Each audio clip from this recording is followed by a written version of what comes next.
The Far Quest, The Chronicles of Cursoon, Book 1, by R. Jason Lynch. Chapter 39, No Time for Farewells. Early the next morning, even before the sun had caused the eastern horizon to glow, Cursoon was roughly shaken awake. His blue eyes popped open to find llElevenLabs' old, wrinkled face staring down at him. The gnome seemed very pale and full of dread. "What's wrong?" the bard asked while sitting up. The suddenness of being so forcibly awakened left him trembling, and he fought to clear the fog from his sleep-addled mind. "I had to tie the fool thing down to keep it from flying away," the little man almost shouted. "We need to go right now before it breaks loose from its moors." A smile spread across Cursoon's sleepy face. "You mean it works?" llElevenLabs rolled his greenish-hazel eyes and growled. "Aye, and it's about to work without us." The bard jumped to his feet and stumbled over almost every piece of furniture in the Lord's bedchamber. "The sun isn't even up yet." Cursoon complained as he sat on a stool, cradled his foot, and rubbed his little toe. When the bard was finally dressed, they hurried out of the flooded castle and raced down the long trail of bridges to the stone watchtower overlooking the crescent of waterfalls. Irritably, the old gnome followed close behind the bard. "Why did you start without me anyway?" Cursoon called over his shoulder as he ran. "How's I supposed to know it'd fill up so quickly?" llElevenLabs retorted with a snarl as he panted for breath.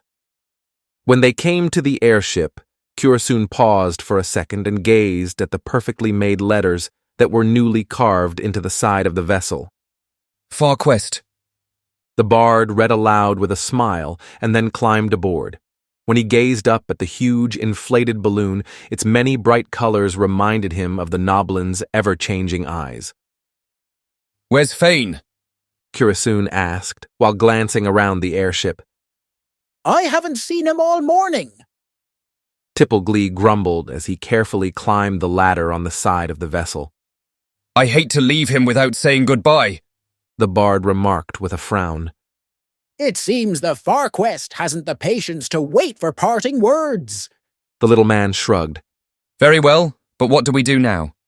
Cursoon asked as he stroked his short beard. "You're the inventor." The gnome growled. "No, I'm the dreamer." Cursoon retorted and then added, "And I can't see how pointing that out just now is helping."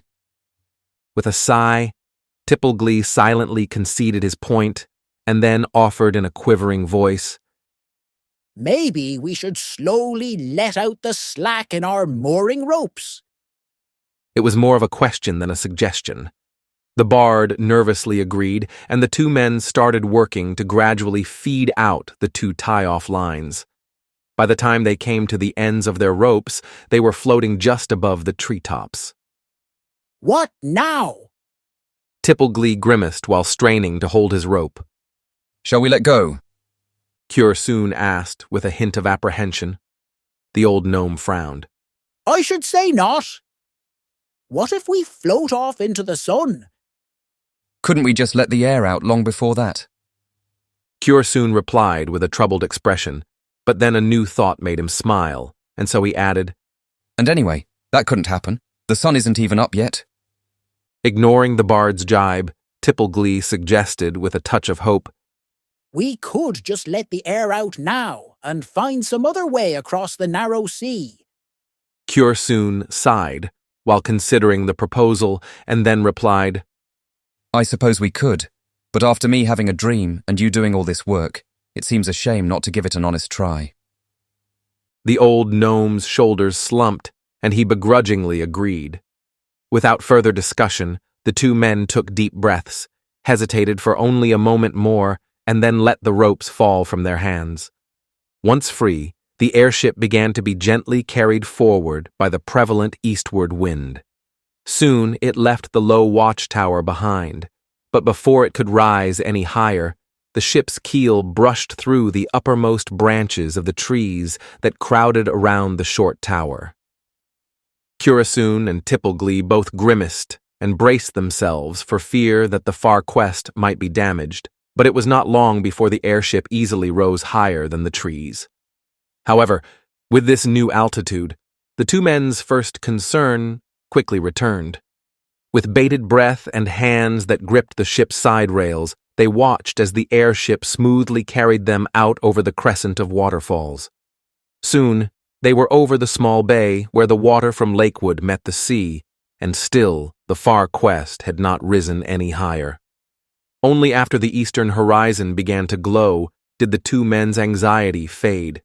Judging by its current behavior, it seemed unlikely to them that they would ever float off into the sun, for the far quest had stopped rising and was remaining at a fairly consistent height. After nearly an hour of floating at this altitude, the bard finally felt confident enough to cheer. It works! What works? A small voice asked somewhere behind the two men.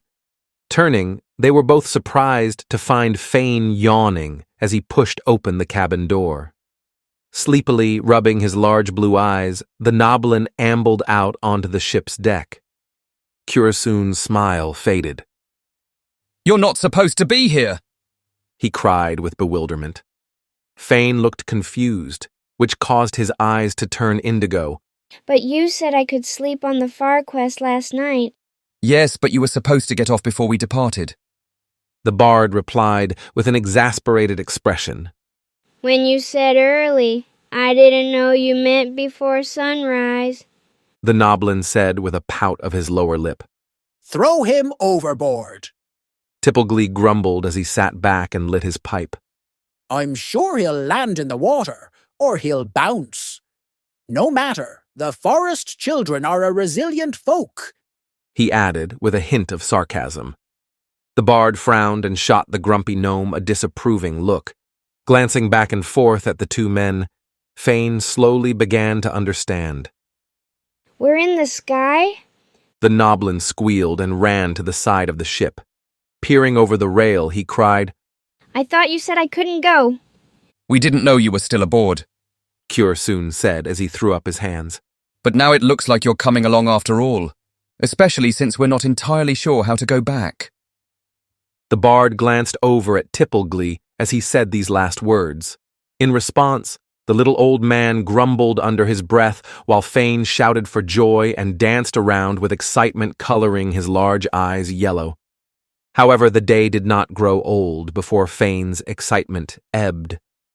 The Noblin had happily spent the time looking at the world below, but once they were far out over the sea and there was no land in any direction, he grew bored of watching nothing but water and wave. How much longer until we come over land again? Fane asked with a sigh.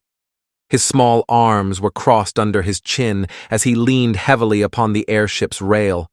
I would guess days. Curassoon replied with a shrug and then took out his nameless sword. But I know just what we could do in the meantime. What? Fane looked up with hope glowing in his golden eyes. Ever since you and your kin prowled through our camp and found these scrolls in my scabbard, I've wanted to read them. The bard remarked, while unsheathing the plain-looking blade. Now that we have all this time, I can search through them for new details. The songs always leave stuff out, and while I'm at it, I could read them aloud, if you like. The Noblin nodded enthusiastically. With a smile, Curassoon sat down, took out the Epic of Eversave, and unrolled the scroll. Starting at its beginning, he read the first line. During the reign of the usurper Merciless, the King of Heaven sent forth a son of fire bearing the ember of life. While the bard read, Fane listened with bluish-green eyes, for all Noblins love hearing stories. Tippleglee, on the other hand, sat near the furnace and slowly fed it the wood he had chosen for fuel. Though he was preoccupied with keeping them in the air, he also whittled while listening to the bard read, for gnomes cannot abide idleness. After some time, Tippleglee finished his carving, and so he held a tiny bird in his nimble hands. What's that for? Fane suddenly interrupted Curassoon's reading. The bard looked up as curiosity spread across his face in a furrowed brow and an open-mouthed grin. Tippleglee shifted uncomfortably while frowning. The far quest is like nothing in nature. It floats. But birds, they fly. He held up the little wooden image. I was thinking, what if an aircraft was made in the shape of a bird? Interesting. Cursoon exclaimed as he set down the scroll and moved over to the old gnome. But how would you make it flap its wings? Tippleglee shrugged. Birds don't always flap. Sometimes they just simply glide. The bard scratched his beard. Do you think your bird will glide? There's only one way to find out. Tippleglee shrugged, and then they all moved to the side of the ship. Taking a deep breath, the old gnome let the wooden bird go. Almost immediately, it dropped, but as it fell, it spun downward in a tight spiral. With a smirk, Tippleglee raised his bushy eyebrows and shrugged again. Oh well, it was just a passing fancy. Wait, did you see how it spun? Cursoon asked, and then added, It drifted down like the seeds from a maple tree. The old gnome's eyes grew wide.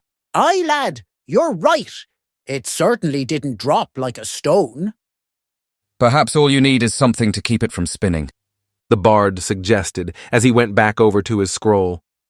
Tippleglee sat down again and started to work on another small piece of wood while Cursoon returned to reading aloud. In this way, they passed their time upon the airship, and before they saw land again, the bard finished the whole epic. As Cursoon read, he learned many details that he did not know. In fact, there were even some things he had learned in his youth that he found were altogether wrong. None of the old songs ever said that. He had remarked more than a few times. Meanwhile, Tippleglee had tested many wooden birds until he landed upon a design that glided for a great distance. As it disappeared into some far-off clouds, Fane issued a glad cheer. It works! Aye, but what fool would ever ride in such a thing? The old gnome grumbled as he fought to hide his smile.